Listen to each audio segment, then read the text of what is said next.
వికారాబాద్ జిల్లాలోని ఒక స్టీల్ ఫ్యాక్టరీలో భారీ పేలుడు సంభవించింది. పరిగి మండలం లక్ష్మీదేవి పల్లిలో ఈ ఘటన జరిగింది. సుగ్నా మెటల్స్ లిమిటెడ్ కంపెనీలో ఒక్కసారిగా స్టీల్ ప్లాంట్ బట్టి పేలడంతో మంటలు భారీగా ఎగిసిపడ్డాయి.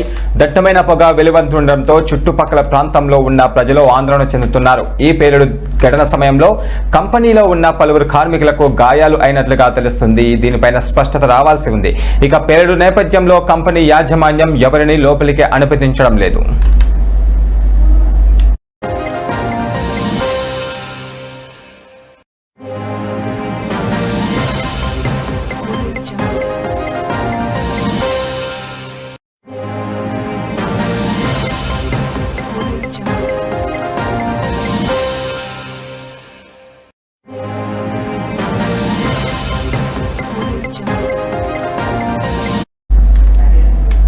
ఇక ప్రమాదం జరిగిన వెంటనే మీడియా స్థానికులు అక్కడికి చేరుకోగా సెక్యూరిటీ సిబ్బంది గేట్లు వేసి లోపలికి ఎవరిని అనుమతించడం లేదు.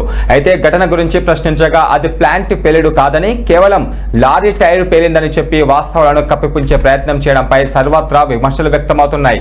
ఇక సమాచారం అందుకున్న ఫైర్ సిబ్బంది ఘటనా స్థలానికి చేరుకొని మంటలను అదుపు చేసేందుకు శ్రమిస్తున్నారు. మంటల తీవ్రత ఎక్కువగా ఉండడంతో అదనపు ఫైర్ ఇంజన్లను కూడా రప్పించినట్లుగా తెలుస్తుంది. పరిస్థితి అదుపులోకి వచ్చాకే ఎవరైనా గాయపడ్డారా, ప్రమాదానికి గల కారణాలు ఏంటి అనే విషయాలు తెలిసేలా అవకాశం ఉందని ఫైర్ ఇంజన్ అధికారులు పేర్కొన్నారు.